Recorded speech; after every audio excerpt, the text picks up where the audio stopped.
Ricardo and Angela, both college students. Ricardo recently became interested in tech, but doesn't fully know what jobs are out there and has no coding skills yet. Angela has tech skills, but as a first-gen college student, she doesn't have the network or community support to help her succeed in interviews. After several attempts, they are both discouraged and now question whether they even belong in tech. They have given up. At Velma, we have a deep personal connection to Ricardo and Angela's case. Our team comes from underrepresented backgrounds, and we've all had our fair share of challenges navigating an industry that doesn't seem to fully integrate us. We question the status quo of the tech industry, which continues to lack diversity despite most companies preaching DEI efforts over the past years. While there are a number of current solutions working on this problem, none have moved the needle, and we wanted to crack the code. To change this, our first idea was to match students like Angela and Ricardo with startups, so they could get experience through paid internships and that way build a resume that would be more appealing to big tech recruiters. We talked to countless startups and even brought pizza to a college so we could talk to students. And it turned out that startups were too risk-averse for this to work. So we needed a new idea. We talked to more students and industry experts, but the more we learned, the more it seemed like what we were trying to change was so big that it might be impossible. We spent a lot of time reflecting, we felt stuck and frustrated. Why had we chosen this path? What would success mean for our team? We came back to Ricardo and Angela, and they were feeling as frustrated like us. It clicked when they were having trouble reaching their goals. They don't even know what they don't know. After a very long weekend, we pivoted. We created a service that gives personalized advice to students like Ricardo and Angela, guiding them towards the communities, mentors, and services that would best help them. We built our MVP, a website where interested students can sign up for our help, and found 10 people for our first batch. We have since held one-on-one sessions and have started helping them develop roadmaps that help them reach their goals. We are proud of our progress so far, and while the future of our effort is uncertain, the common hope and mission we have in helping others remains.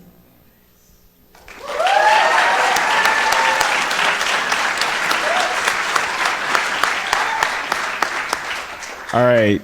Good evening. Thank you all for being here. We are Velma, and we are on a mission to increase opportunities for underrepresented minorities in the tech industry.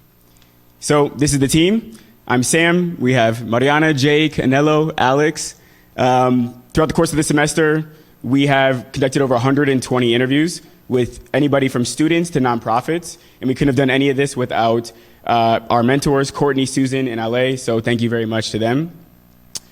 And then we also, before we go any further, want to say thank you to anybody in the room who is a minority or is coming from an underrepresented background, because that means that you're a part of our team's dream. We came together at the beginning of the semester really with a desire to feel less like we're the only ones in the room at all times. And we always felt that, we saw peers that were getting passed over for opportunities, getting cut, or not even having the chance to show their skills before their time. So we wanted to change that. We also want to shout out all the organizations that we have talked to and ones that we haven't, that are all around us, that are already working on this issue. There's tons of them. They're doing great work. But as you can see, the data shows that there is still a lot of work to be done, and so we want to be a part of that solution. So when talking about representation, we need to start with the biggest recruiters, right? And so we saw that they were going to Berkeley, and they were coming to Stanford, target schools essentially, right? And the issue is most minorities aren't going to those schools, right? They're at community colleges maybe, or local public universities, or even alternative education programs. And so we need to make sure that the question is, how do we serve specifically that demographic? And just a little bit of a context as to the opportunity for impact here. Out of the 25 million students age 18 to 34, 5 million of them are underrepresented minorities, and over 500,000 of them already self-identify as being interested in tech, right? So we have a large chance here to make a really big impact.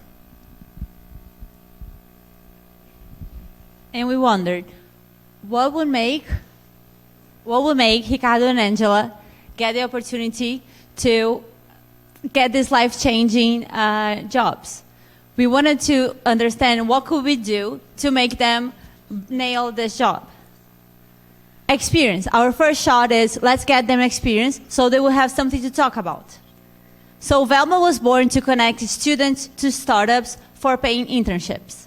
In the student side, they would be willing to change their low-paying jobs at the service industry to getting opportunities interning for startups. on the startup side, they will be willing to take these students because they need all hands on board, and also because they wanted to increase diversity on their team. So we landed in our first business model canvas. Our first value proposition was to increase the likelihood of these underrepresented students to get a job in big techs, by getting experience in startups. After a while, we learned that this is not a valid proposition, by the way. We also, on the customer segment side, we were connecting to the educational programs, the community colleges, and the four-year non-branded universities, so they could get students. And also, we would have startups. We knew that if we got these customers to actually buy in our value proposition, we would have product market fit. And how would we get money? So we would get the educational programs to buy fee for every student that we put in their platform.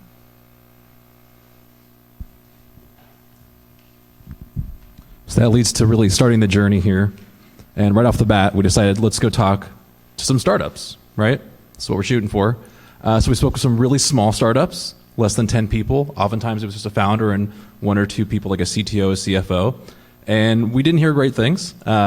Turns out that small startups really do not value diversity. That is not their priority. Shocking. So then we thought, let's talk to some slightly larger startups. And we kind of heard the same thing. They love us, but they'd never pay for us. That's not love. So then we decided to go to an even bigger startup. And then they told us something that was also really difficult to hear, which was they overshot. They scaled really quickly, and it turns out they had to completely rethink their hiring strategy, even though they were a mission-focused company.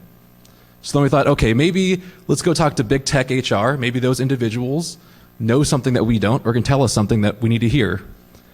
And I don't know if I needed to hear it, really, but it was pretty hard to hear that. So we thought, let's go talk to some maybe better experts, people that have been around the block more than just one person at one tech company. So we spoke to some diversity consultants. And they told us things that were really hard to hear, really difficult to listen to. And ultimately, we just had to wonder, should we quit? If everything we ever experienced in this project was just resistance, was difficulty, why keep going?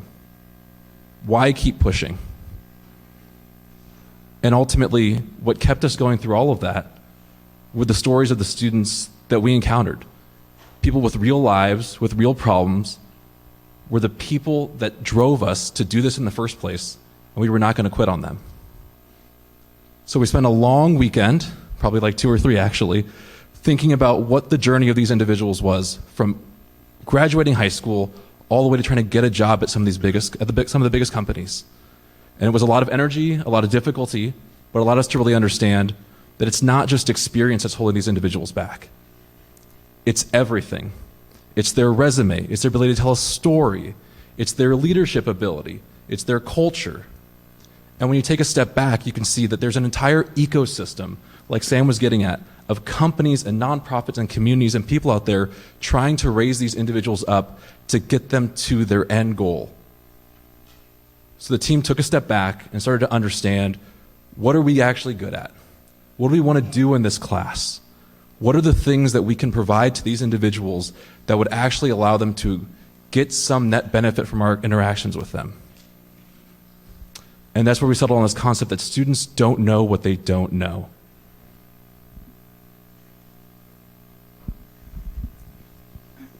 Okay, when Velma started, we were a platform to bring inexperienced students from underrepresented backgrounds into and connect them with startups. But we quickly realized that experience wasn't the only thing that our students needed. And so today, Velma connects students with specialized technical and career resources. We decided on 5 critical pillars: knowledge, training, job readiness, financial support, and community. We knew there were a lot of companies and organizations out there doing great work in these categories. And instead of trying to be another one of them, we thought, why don't we be the connective tissue to bring students closer to these resources? And so as Velma, we would hear from our students to learn what it is that they're troubled, the roadblocks that they're facing to get to that next level. And we also build relationships with our partner companies and skilling programs to get them the ones that we thought were the most successful. And so for our partners, we would simplify and streamline their outreach, and for students, we would give them better outcomes. So once we finalized our plan, we set about to create our first MVP, and we knew we wanted to start with our students because they are the core of our mission, of Velma's mission. And so we created a website with our 5 pillars so that we can hear directly from our students, what is it that you need? What are the tools that you wish you had in this journey? We brought this MVP to potential customers like bootcamps and skilling programs, and fortunately for us, they were interested and willing to pay for our services, both because we were a cheaper option than the competition and because bringing students to them could actually make a difference to their revenue. So we had this website up for a couple of weeks, and we got 10 students to sign up. We met one-on-one with them and were able to provide coaching services to them to guide them through their path to get into tech. These students told us that they felt heard and validated.